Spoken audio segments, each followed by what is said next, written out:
Hay quienes dicen que una casa es solo ladrillo y cemento, un refugio contra la lluvia y el frío. Esas personas nunca amaron como yo amé a Antonio. Para mí, esta casa en el corazón de Triana, en Sevilla, es mi universo entero. Un santuario que construimos con nuestras propias manos y llenamos con una vida de recuerdos. Sus paredes no sostienen un tejado, guardan las carcajadas de nuestros hijos, el eco de las canciones que bailábamos en el salón y el perfume de los guisos de domingo que él tanto adoraban. Cada grieta en la madera del suelo, cada mancha de humedad en el techo, es un párrafo de nuestra historia. Afuera, una lluvia torrencial castigaba la ciudad, pero aquí dentro, en el silencio cálido de mi salón, yo estaba protegida, envuelta en el calor de un amor que ni la muerte consiguió enfriar. Este no es un inmueble con un valor de mercado, es la caja fuerte de mi alma, y yo soy su guardiana. Sentada en mi viejo sillón de terciopelo, mi armadura contra la soledad, sentía la tela, gastada bajo mis dedos, una caricia familiar. Enfrente, vacío, estaba su sillón, todavía con la forma de su cuerpo, como si acabara de levantarse a por un vaso de vino. Mis manos, este mapa de venas y piel arrugada que cuentan 82 años de historia, sostenían su retrato. En la fotografía, mi Antonio me sonreía, joven y lleno de promesas que cumplió hasta el último aliento. Era mi ritual diario, mi conversación silenciosa con él. El único sonido era el tic-tac rítmico del reloj del péndulo, el corazón de nuestra casa, un sonido constante que me aseguraba que, mientras latiera, una parte de nosotros seguiría viva, junta. En ese momento, yo no era una anciana frágil, era una mujer completa, en paz en su reino. El timbre sonó, rasgando el aire como un grito, una violación de la paz sagrada de mi hogar. Mi corazón, ya cansado, saltó en mi pecho, asustado. Nadie llamaba a mi puerta con esa urgencia, con esa impaciencia. Me apoyé en mi bastón, sintiendo el peso de mis años en cada articulación, y me arrastré hasta la puerta. Al abrirla, fue como si una ráfaga de viento helado invadiera mi refugio. Allí estaba ella, mi hija Sofía, impecable con su traje gris, el pelo recogido en un moño que no permitía que un solo cabello se desviara, exhalando un perfume caro que olía a ambición y a descontento. No hubo un beso, no hubo un abrazo. Ella no entró, invadió, sus tacones martillando la madera de mi suelo como clavos en un ataúd, trayendo consigo la frialdad de un mundo que ya no reconozco. Sin dirigirme una mirada que durara más de un segundo, caminó hasta la mesa de centro y, con un gesto que me partió el corazón, apartó la fotografía de mi Antonio, como si fuera un estorbo. De su bolso de cuero, sacó un folleto brillante. Las imágenes mostraban a extraños, ancianos con sonrisas falsas en habitaciones que parecían de hotel, sin alma ni historia. Residencial El Amanecer Dorado, leí el nombre en letras doradas que me parecieron un insulto. Sentí un frío recorrer mi espina dorsal, un terror que nunca antes había sentido. Y entonces, mirando a un punto cualquiera por encima de mi hombro, pronunció la sentencia, con una voz desprovista de cualquier calidez, la voz de una ejecutiva cerrando un negocio. Mamá, he tomado una decisión por las dos. He encontrado el lugar perfecto para ti. Es por tu bien. En ese instante, mi casa dejó de ser un hogar y se transformó en un campo de batalla. Mi batalla no había hecho más que empezar. Si esta historia ya ha tocado tu alma, suscríbete al canal y cuéntanos desde qué ciudad o país sientes esta emoción con nosotros. Queremos saber hasta dónde viaja la fuerza del amor de una madre. Sus palabras quedaron flotando en el aire, pesadas y frías, absorbiendo todo el calor del salón. Es por tu bien. Una mentira tan transparente que me dolió físicamente, como un puñetazo en el estómago. Por un instante, el mundo se ralentizó. El tic-tac del reloj pareció más lento. El sonido de la lluvia afuera un murmullo. Lejano miré el rostro de mi hija, buscando a la niña que crié, aquella que se dormía en mi regazo y cuyos miedos yo ahuyentaba con un beso.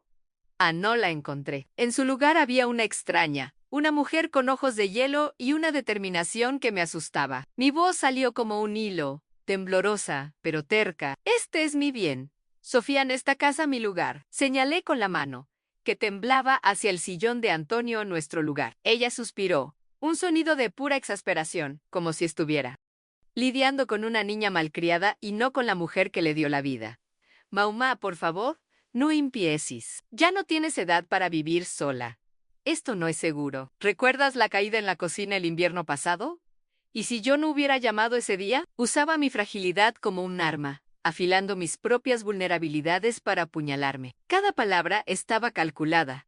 Un paso en su plan para despojarme de mi dignidad y de mi casa. El Amanecer Dorado tiene médicos 24 horas, actividades, gente de tu edad tendrías compañía, estarías cuidada. Hablaba de cuidados, pero sus ojos gritaban control. Hablaba de compañía, pero su presencia irradiaba una soledad gélida. Mi mente huyó de aquel salón, de aquella conversación cruel. Viajé en el tiempo. A una tarde de sol de hace 30 años, Sofía, con sus 7 años y las rodillas siempre rosadas, corría por este mismo suelo de madera, riendo a carcajadas, mientras Antonio la perseguía, fingiendo ser un monstruo. El olor del bizcocho de limón que yo estaba haciendo en la cocina llenaba el aire. Recuerdo a Antonio levantándola en sus brazos fuertes, haciéndola girar hasta que suplicaba que parara, mareada de felicidad. «Esta es nuestra fortaleza, mi princesita», le dijo él una vez. «Aquí siempre estará segura». ¿Cómo pudo olvidarlo? ¿Cómo pudo la princesa de aquella fortaleza querer ahora demoler sus muros con su propia madre dentro? Una lágrima caliente se deslizó por mi mejilla, una traidora que reveló el dolor que mis palabras no podían expresar. La visión de mi lágrima no la conmovió. Al contrario, endureció aún más su expresión. «No intentes manipularme con lágrimas, mamá.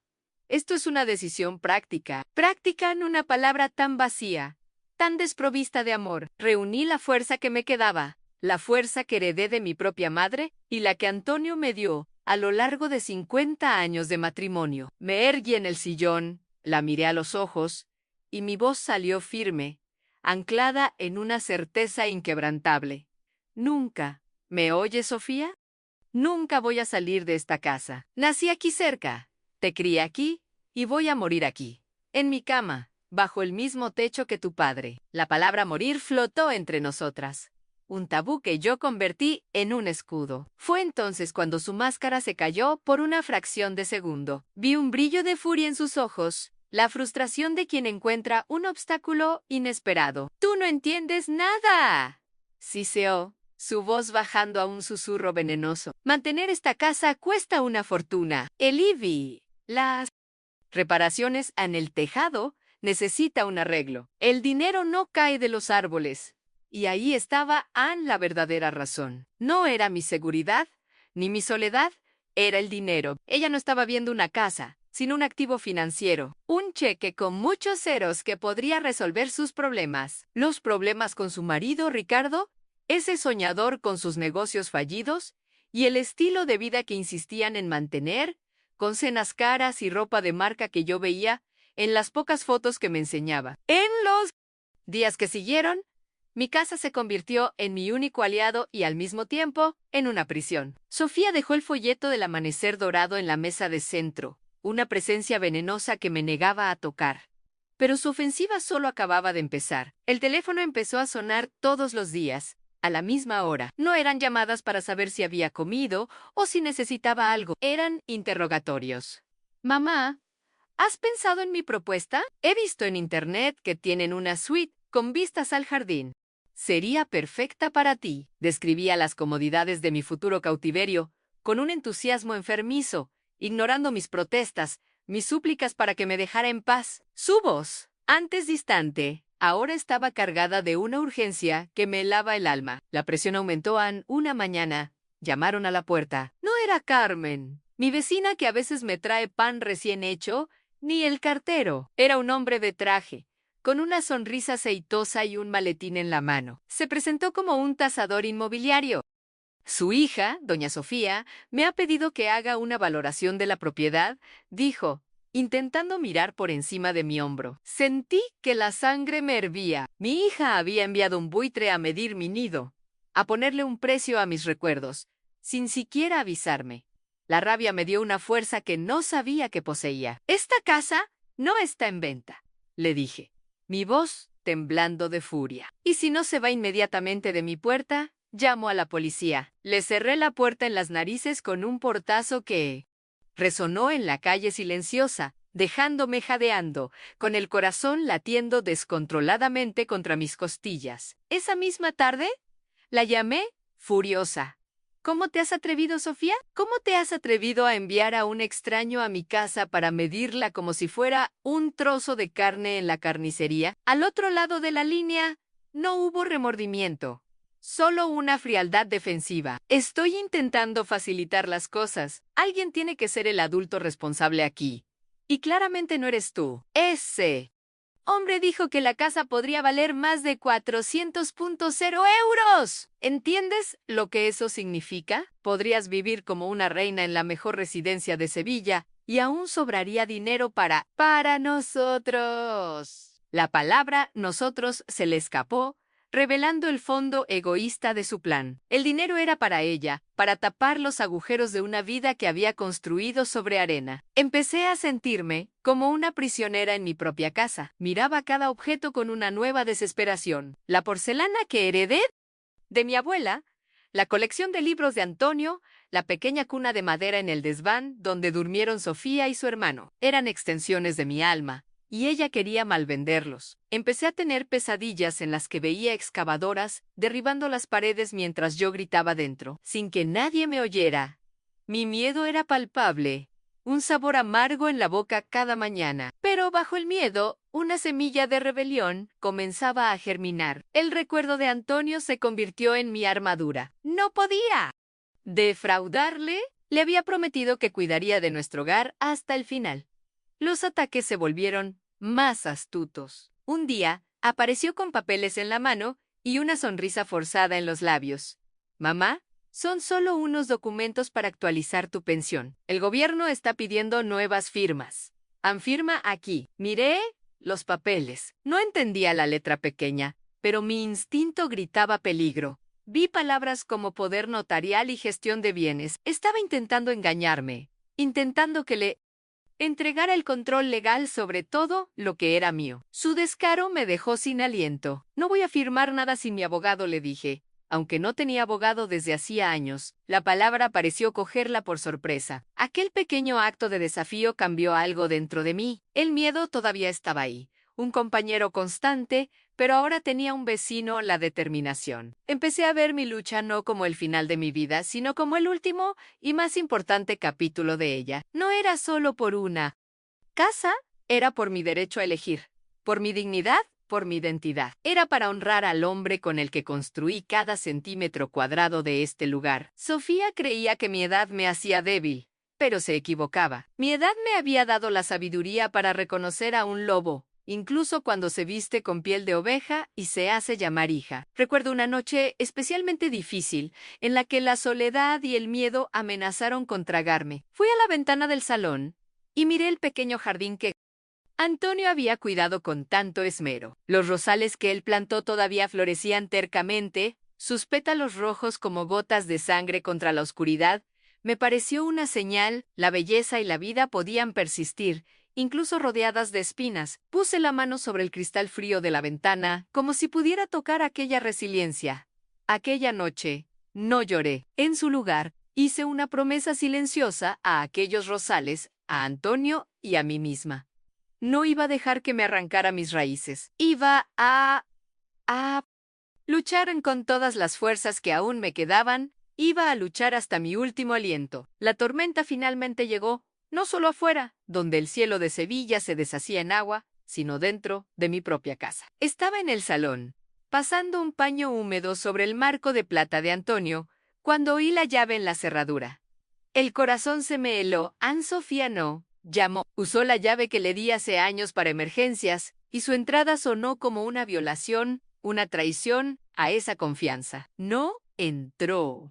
Sola detrás de ella venía Ricardo, su marido, con la mirada clavada en el suelo, como un perro avergonzado. Pero lo peor no eran ellos, eran las cajas. Cajas de cartón desmontadas que Sofía llevaba bajo el brazo. Cajas vacías, esperando a ser llenadas con los fragmentos de mi vida, con las piezas de mi alma. Las tiró al suelo, en medio del salón, y el sonido seco del cartón al golpear la madera fue el sonido de una declaración de guerra. Su rostro era una máscara de determinación fría. La comedia de la preocupación había terminado. Este era el acto final. Se acabaron las charlas, mamá. Se acabó la terquedad, dijo, su voz cortante como un cristal roto. Ricardo permaneció en silencio cerca de la puerta, su cómplice mudo. Ricardo y yo estamos ahogados en deudas. El banco nos va a quitar el piso. Tú estás sentada encima de una mina de oro y te niegas a mover un dedo para ayudar a tu propia hija. Cada palabra era una acusación. Un cuchillo que ella retorcía sin piedad. ¿Esta casa es un exceso para ti? Es un museo de un hombre muerto. La vida sigue, y la mía se está hundiendo. La venta de esto no es una opción. Es nuestra única salvación. Vas a firmar los papeles hoy, y mañana empezamos a empaquetar. Ya he pagado el primer mes en el Amanecer Dorado. No tienes elección. Señaló las cajas. Luego a mí, como un general dando una orden final e irrevocable a su prisionero. El miedo que me había paralizado durante semanas se evaporó, reemplazado por una claridad helada, una furia justa que ascendió desde las profundidades de mi ser. Me levanté, mi bastón sujetándome firmemente. Caminé lentamente hasta quedar frente a ella, mis 82 años enfrentándose a su crueldad de 45. Tú hablas de un hombre muerto. Comencé, mi voz sorprendentemente firme. Pero fue este hombre muerto el que trabajó día y noche para poner el techo sobre tu cabeza. Fue quien construyó esa estantería con sus propias manos. Señalé a la esquina del salón, porque soñabas con tener una biblioteca como la de La Bella y la Bestia. Él decía que esos libros guardarían todos tus sueños. La miré a los ojos intentando desesperadamente encontrar a la niña que amó a aquel padre. ¿Qué pasó con esos sueños, Sofía? ¿En qué esquina oscura de tu vida los cambiaste por esto, por deudas y desesperación? Este no es su legado, Ne. Esta no eres tú. Por un segundo, un atisbo de dolor cruzó su rostro, una grieta en su armadura de codicia, pero duró solo un instante, reemplazado por un desprecio aún más feo. Se rió, un sonido hueco y amargo que no pertenecía a mi casa. ¿Sueños? Los sueños no pagan las facturas de la tarjeta de crédito. Papá murió. Y esta casa es un montón de ladrillos viejos que me están atando al pasado y a la pobreza. La brutalidad de sus palabras me golpeó con la fuerza de una bofetada. Llamar a nuestro hogar, a la obra de toda una vida de su padre, un montón de ladrillos viejos, fue el sacrilegio final. En ese momento, comprendí que mi hija, la niña que yo amaba, había muerto hacía mucho tiempo. Y esta mujer amargada era una extraña que usaba su rostro. Fue esa comprensión la que me dio la fuerza final. No lloré. No grité, el dolor se convirtió en acero en mi columna vertebral. Le di la espalda, la ignoré a ella y a su patético marido, y caminé con una dignidad que no sabía que poseía hasta el pequeño aparador donde estaba el teléfono. Con las manos temblorosas, pero con un propósito firme, marqué el número que había guardado la semana anterior. Después de su intento de hacerme firmar el poder, Sofía me observaba, confundida, quizás esperando que llamara a una amiga para quejarme. El teléfono sonó 1, 2 veces. Bufechi y abogado Shehanu. Buenas tardes, dijo una voz al otro lado. Miré por encima del hombro a mi hija, mi mirada tan fría como la suya, y con la voz más clara que he tenido en mi vida, dije que quería hablar con el señor Serrano, por favor. Mi nombre es Elena García. Dígale que mi hija está en mi casa intentando echarme a la fuerza. Ansí, esperaré. ¿Te está gustando esta historia? Deja un like y suscríbete al canal. Ahora continuamos con el video. El silencio que siguió a mi llamada fue ensordecedor, roto solo por el tic-tac incesante del reloj. Era un silencio pesado, cargado de incredulidad y de un cambio sísmico de poder. Yo, la anciana frágil, la madre indefensa, acababa de desarmar su embestida con una simple llamada telefónica. El rostro de Sofía pasó por una sucesión de emociones. Primero confusión, luego comprensión, seguida de una furia impotente. Abrió la boca para hablar, quizás para gritar o para llamarme loca, pero no salió ninguna palabra. El nombre abogado había construido un muro invisible, pero impenetrable, entre nosotros. Ricardo, su marido, que hasta entonces parecía una sombra, se puso pálido y dio un paso instintivo hacia la puerta. Habían venido para una ejecución, pero se encontraron con una rebelión. No les dirigí ninguna mirada más. Me mantuve junto al teléfono, mi mano aún descansando sobre el aparato, como un soldado guardando su arma recién descubierta. No era un arma de odio, sino de justicia, de autorrespeto. El poder ya no estaba en sus cajas de cartón vacías. Estaba en mi voz, en mi decisión. Y allí, de pie, en mi salón, en la casa que mi Antonio construyó, me sentí más fuerte y más entera que en todos los años que siguieron a su muerte. La llegada del señor Serrano, 20 minutos después, fue tranquila y profesional. Un hombre de mediana edad con una mirada amable pero firme, que evaluó la situación con una rapidez impresionante. Su presencia trajo consigo el peso de la ley, una autoridad que la codicia de mi hija no podía combatir. Sofía intentó presentar su caso, disfrazando su crueldad con una falsa preocupación por mi salud mental y seguridad. Pero el abogado no se dejó engañar. Después de una conversación corta y tensa en la cocina, de la cual yo solo oía murmullos, la derrota era visible en los hombros caídos de Sofía y en el rostro vencido de Ricardo. Fueron escoltados hasta la puerta por el señor Serrano. Y antes de salir, Sofía se giró y me lanzó una mirada. No era de odio, sino algo peor. Era una mirada de vacío, de una desconexión total, como si estuviera mirando a una extraña. Cogió sus cajas vacías y se fue sin decir una palabra. Cuando la puerta se cerró, mi casa pareció respirar aliviada. El aire se volvió más ligero. La amenaza había sido expulsada, yo había ganado. No con gritos ni con violencia, sino con el coraje de pedir ayuda y de reclamar mi derecho a existir en mis propios términos. En los meses siguientes, mi vida encontró un nuevo ritmo, una nueva paz. El señor Serrano, que resultó ser un hombre increíblemente bondadoso, me ayudó a organizar mis finanzas y a redactar un testamento claro que protegía mi casa de cualquier intento futuro de venderla. Incluso, me puso en contacto con una agencia de cuidados a domicilio. Ahora, una joven llamada Isabel viene a visitarme 3 veces por semana. Me ayuda con las compras, cocinamos juntas y, lo más importante, conversamos. Se sienta en el sillón de Antonio y escucha mis historias sobre él, sobre nuestra vida, con un interés genuino. Su juventud y su risa han llenado la casa de una nueva vida, disipando las sombras de la soledad que se habían instalado. Mi casa ya no es un museo. Ha vuelto a ser un hogar, y yo no soy solo una guardiana de recuerdos. Soy una mujer que vive en el presente, que se siente segura y respetada. Sofía nunca más me llamó. A veces, una punzada de tristeza me atraviesa el corazón, el luto por la hija que perdí, no a la muerte, sino a algo mucho más triste, al vacío de su propia alma. Pero he aprendido que el amor no puede ser una cadena que nos ahoga. Mi victoria no fue sobre ella. Fue por mí. Fue una afirmación de que mi vida todavía tiene valor, de que mis recuerdos importan y de que mi casa es más que un activo financiero. Es el corazón de mi historia. Esta mañana, el sol entró por la ventana del salón, iluminando las partículas de polvo que danzaban en el aire. Miré la fotografía de Antonio y sonreí. «Lo conseguimos, mi amor», susurré. Mantuve nuestra fortaleza a salvo y en el calor del sol sentí una paz profunda e inspiradora.